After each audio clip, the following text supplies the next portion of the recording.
The final week of the regular season is upon us as the Dallas Cowboys look to right some of their wrongs from a 25-22 loss to the Arizona Cardinals in Week 17 by facing the hated Philadelphia Eagles in Week 18. Welcome in to Special Edition at the Star in Frisco, everybody, alongside a trio of former Cowboys, Isaiah Stanback, Barry Church, the legend Nate Newton. I'm Kyle Yeomans as we take a look ahead to the game with the Philadelphia Eagles, but also we will reflect back on the Arizona Cardinals game. But guys, I think we have to start by some of the news that was broke earlier in the week in regards to the Dallas Cowboys, and that's Micah Parsons, Tyron Smith, and Anthony Brown, all three unavailable this week against the Philadelphia Eagles as they have been placed on the COVID-19 reserve list. Isaiah, I'm going to start with you on this one. Which one of these three is going to be missed the most? All three starters in their own rights and definitely play a big role for Mike McCarthy's Cowboys, but which one's missed the most and what kind of impact are they going to have? I think against this particular opponent, I think Micah Parsons is going to be missed dearly simply because of the versatility that he presents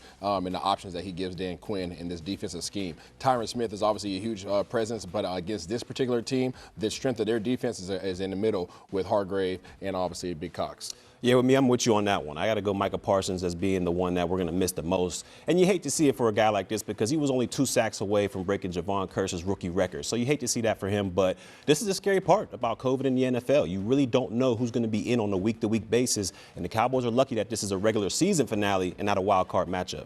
It's all about the offensive line. Tyron is going to be a great miss because for the first time last week they had all 5 guys back and they were trying to get into the rhythm going into the fourth quarter. So we needed Tyron to get this rhythm going because I'm looking at it from a point where you're trying to get your offense on the right track. Nate, I'll turn this back to you, but with all your 3 of these guys missing, there's going to be a domino effect. Who needs to step up in their absence? Definitely Tyron still needs to step up and do what he's been doing. He's been efficient, and Kellen Moore need to find a more effective way to get them running. Yeah, with me, I'm going to have to go with Terrence Steele on this one, or whoever is going to supplant Tyron Smith at that left tackle position, because we need some continuity on that offensive line, and if we're going to have this offense be productive as we think they can be. I'm looking at the linebacker level. I mean, who's going to step up? Is it going to be Neal? Is it going to be, who is it, Gifford? Or we have a number of guys who are already shallow at that position right now, and that's something that we have to find out. Yeah, you're going to have to find a way to rotate a couple of guys into that second level. So it's going to be on Kellen Moore, Dan Quinn. Both are going to have their hands all over this game against Philadelphia if they do indeed want to play the full strength, and we'll talk about that later on as well. But let's take a look back at the loss to Arizona, starting on the offensive side of the football, where Dallas was really stifled by some of the looks that the Arizona defense threw at them. Only 22 points, most of those coming in the second half. Isaiah, what went wrong on offense versus Arizona? They weren't prepared for the type of pressure that Arizona was going to bring. There was times where there was 5-man protection against 5 defenders, and guys just simply missed their assignments. And then there was other times where Arizona said, we're bringing the entire house, and we're just too much for you. They weren't prepared, and hopefully this is a lesson going forward. Yeah, this offense is back to its struggling ways, and whether it's penalties, drop passes, or inefficiencies at the quarterback position, whatever the case may be, it seems that they can't get out of their own way. And in my opinion, if they don't establish some type of run game, or at least attempt to establish some type of run game, we're going to see more of the same. Chandler Jones, he was the issue. He got Big Tyron on a play for a hold, and then he come back and get our tight end, not once but twice on run plays. That's mismanagement by the coaching staff, or letting a player that's not capable of blocking someone put him in a bad position. You can't do that as a coach. You can't put your tight end against a type of guy Chandler Jones is for 2 bad plays, run plays. You mentioned that, Barry, and they need to run the ball. And I'm going on, and I can go on, but I'm going to stop right there. You can't put players in a bad position. That's a bad thing. Yeah, definitely so. And the Cowboys put a couple defensive guys on that side of the football as well in the tough position against Kyler Murray and company. I mean, this is the first time since Thanksgiving that the Cowboys defense has not forced a takeaway. Does this defense need takeaways to be successful, Isaiah? I don't think so. I just think that you ran across the most athletic quarterback this world has to present in Kyler Murray. And I think that the defensive ends did a great job of providing pressure up the field. But the difference is when you have a quarterback who has the ability to break away and get out the pocket, he's simply just going to run away. And nobody's fast enough to catch him. Yeah, I don't think this defense is turnover dependent. I think overall they played a solid game. I just think they had a bad day on third down. Coming into that game, they were the #1 defense on third down. But in that particular game, Arizona was able to convert almost 50% of their third down. So when you have long drives like that result in points and your offense is struggling, it's going to be hard to beat playoff caliber teams like in Arizona. I'm 100% with you, Barry. Our offense has to give them something. If we can stay 30 minutes or more on time possession offensively, our defense will flourish. Our defense played all right last week. I think they played nice. And Isaiah mentioning Kyler Murray and some of the aspects as a dual-threat quarterback that he brought to the table, where they're going to see it again this week against Jalen Hurts and the Philadelphia Eagles. What kind of challenge does Jalen Hurts bring to the table? We'll talk about it when we come back after the break here on Special Edition. Special Edition, presented by AT&T, is brought to you by Ford. Built for Texas, built for you. Geico, 15 minutes could save you 15% or more on car insurance. Salvation Army, doing the most good. And by AT&T.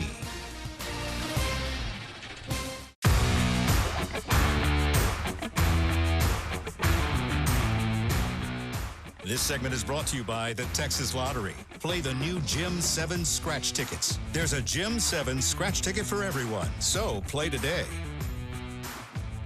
The Dallas Cowboys defeated the Philadelphia Eagles back in Week 3 of the NFL season, 41-21. But that was an NFL team or a Philadelphia team that started 2-5. Since then, they've won 4 straight. Won 6 of their last 7, and of course have locked up a playoff spot in the NFC. Welcome back in to Special Edition. Let's talk about these Philadelphia Eagles, who are going to be missing, much like the Cowboys, some of their starters on both sides of the football. Lots of names on this list, but we of course start at the top with Fletcher Cox, Dallas Goedert, Jason Kelce and company. I mean, you even talk about Jordan Howard and Boston Scott. Those are 2 running backs, the top 2 running backs without Miles Sanders, also who's unavailable, not on the COVID list, but unavailable, who will be missing this week for the Philadelphia Eagles. So long list here. A couple of these guys might be back in time because of the NFL rules, but Jalen Hurts and company are going to be pretty short-handed when they face the Dallas Cowboys at home this week. But Isaiah, I start with you. How much better has he been since the Cowboys first saw him in Week 3? It's a different dude. It's a different player right now. These guys are riding high off of confidence, and he's one of the main reasons why. You already mentioned they've won 6 of their last 7 games, but the only thing is they still have question marks because they're 0-7 versus teams that have winning records. So They have a lot that they still have to prove to themselves headed into the playoff run. Yeah, I think offensively, he's just gotten more comfortable with this Eagles playbook. And this Eagles team as a whole, I think, has found their identity. And I think he's realizing that the strength of his game and the way he can help his team out is with his legs and being able to extend plays out there for this Philadelphia offense. And it's proved beneficial throughout this season. He's just matured. And he's going through the process, and he's doing the right things, man. He's the leading rusher. I mean, he's everything to this team. I mean, he's going to have to make the difference with all of these guys out during COVID. He look from a big game from this cat. He's going to play well, I think. He's the second quarterback in NFL history with 750 rushing yards and 10 rushing touchdowns in a single season. The only other guy to do that, Kyler Murray, who the Cowboys faced last week. Now, in terms of who he's throwing the football to, he does have some new weapons on that side of the football. Talk about Devontae Smith and company. Of course, Smith, the Heisman Trophy winner from a year ago, still a rookie, kind of finding his own, but Jalen Reagor also at the spot, a young, talented wide receiver. So does the speed that those two guys present, and really the rest of this Eagles wide receiving coordinate, present a challenge to this Cowboys defense? I think about that. Are they Tyreek Hill? Are they Hill? No. If they ain't those guys from Kansas City, they're ready for this speed. These are veteran guys. They've played well. Diggs, we don't know if Anthony Brown will beat up with these other guys. They'll be ready for this type of speed. Yeah, these guys all got speed. Whether you're talking about Devontae Smith, Quez Watkins, or Jalen Reagor, these guys all have go juice. But what this Cowboys secondary is going to have to do at the line of scrimmage, they're going to have to beat these guys up. Throw this timing, throw this chemistry off between the receivers and Hurts. And if you give guys like that a free release, it's a track meet, and you don't want anything to have to do with that one. And you look at the rushing offense. I mean, this is the #1 rushing team in the NFL right now in terms of yards per game. And with no Miles Sanders, with no Boston Scott and company, can Kenneth Gainwell actually carry the load, Isaiah? He's going to have to, the man you just mentioned who the leading rusher of this team is Jalen Hurts. And so that's the guy that you need to key in on. I mean, it's not just the personnel that allows for them to have a great running game. It's also this offensive line and the scheme that they're running, which is a lot of zone read as well. And then on the defensive side of the football, they bring some different guys as well. Maybe without Fletcher Cox and company. Barry, what kind of challenge do they bring on that side of the football? They bring a huge challenge. I mean, Fletcher Cox and those guys out there, we know what type of ballers they are. And I know it's been a long time since this Cowboys team has met against this Eagles team way back in week 3, but the Cowboys offense did put it on the Eagles. But to me, once again, I say what I said earlier. If this team doesn't want to establish any type of balance or any type of run game, then this offense is going to continue to be stuck in neutral. This is a perfect remedy. Get it going this week. Is Zeke going to be a part of this? If Tony Pollard's going to be a part of this? Get the running game going. Find a way to get it going. Yeah, got to find a way to get it going. And the Cowboys will look to try and do that with the run game all throughout this one. But is load management an option for the Dallas Cowboys? Well, could we see Ezekiel Elliott maybe take a couple snaps off? We'll talk about that next. This segment was brought to you by the Texas Lottery.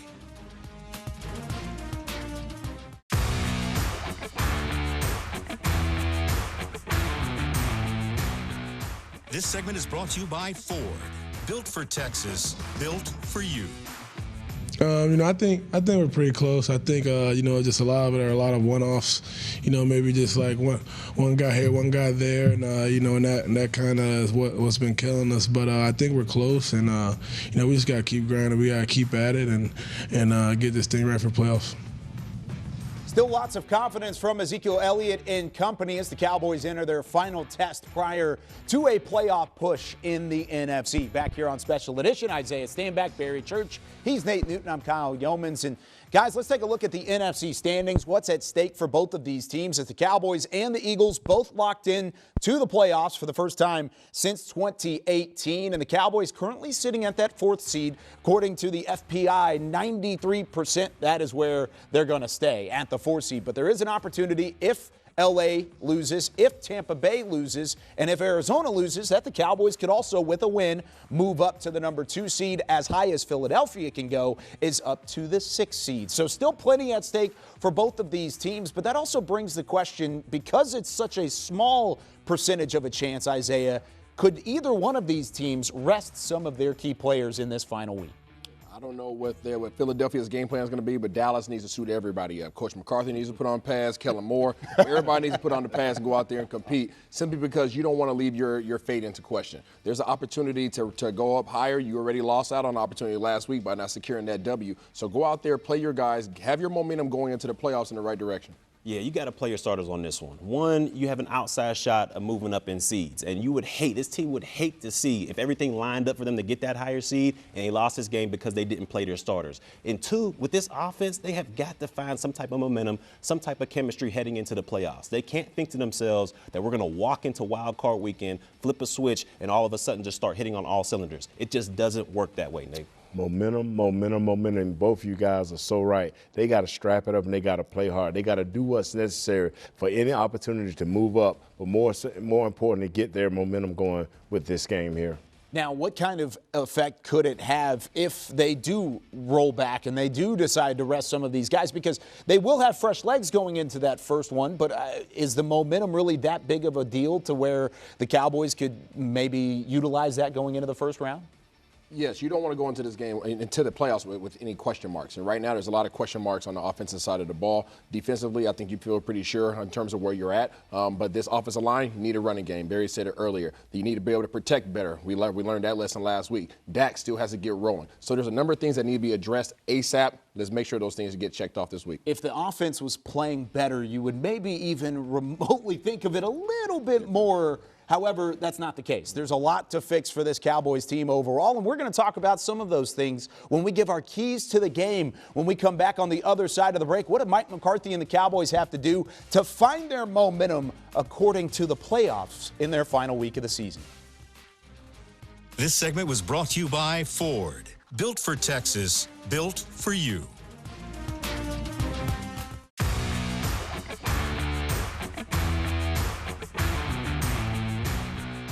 This segment is brought to you by AT&T. The Cowboys are 5-0 versus the NFC East this season and have really dominated the rest of the division throughout this 2021, now 2022 regular season. Back here with Special Edition as the Cowboys have an opportunity to sweep their division 6-0 all the way across the board for the first time since 1998. It's been quite some time since they've done so, and they can do it with a win against Philadelphia. So, guys, I start with you, Nate Newton. How do they ensure that they get that 6th win against their division this week? Find consistent offense. You know, Barry's been talking about it the whole show. Find a way to run the ball. I ain't saying so much as play Zeke the whole game, but Corey Clements and Tony should be everything. We should have 30 or 40 rushes this game just to get this thing and going in the right direction.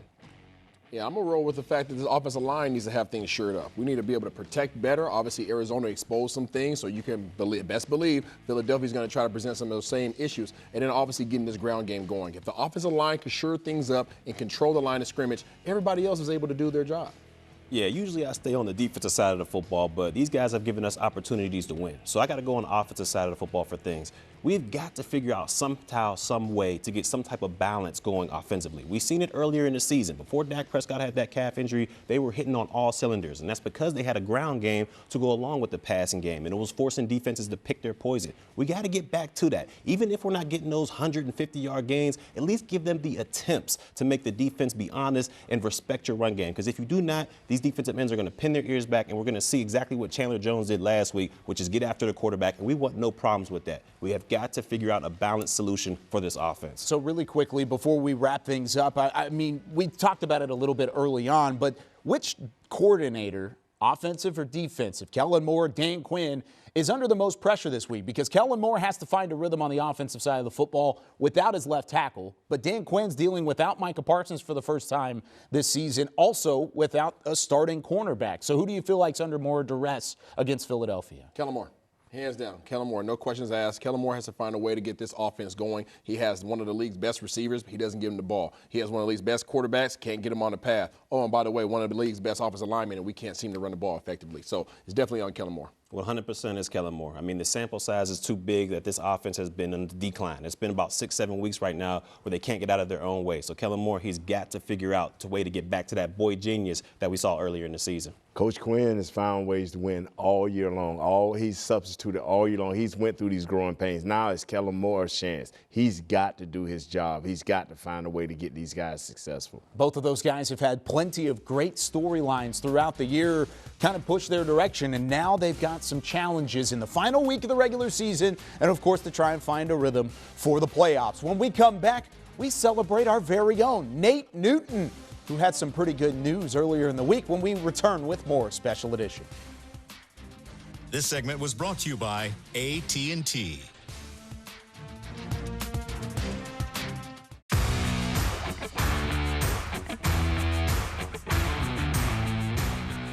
Special Edition, presented by AT&T, was brought to you by Ford. Built for Texas, built for you. Miller Lite, the only beer of the Dallas Cowboys. AT&T. And by NFL Game Pass. You'll never miss a game again. Enjoy full and condensed game replays from Week 1 to the Super Bowl. Subscribe at DallasCowboys.com/Game Pass. It's time for celebration as one of our very own here on Special Edition received some news earlier in the week. We wrap things up here from the Star in Frisco. Isaiah Stanback, Barry Church, I'm Kyle Yeomans. But down there at the end, that's Mr. Nate Newton. He's a legend for many reasons, but a legend in his own right, inducted into the Black College Hall of Fame this week as we take a look at the smiling face of Nate Newton. Is that the picture you chose, Nate? And I didn't choose that picture. But that's basically me and how I've been doing this show all day. So.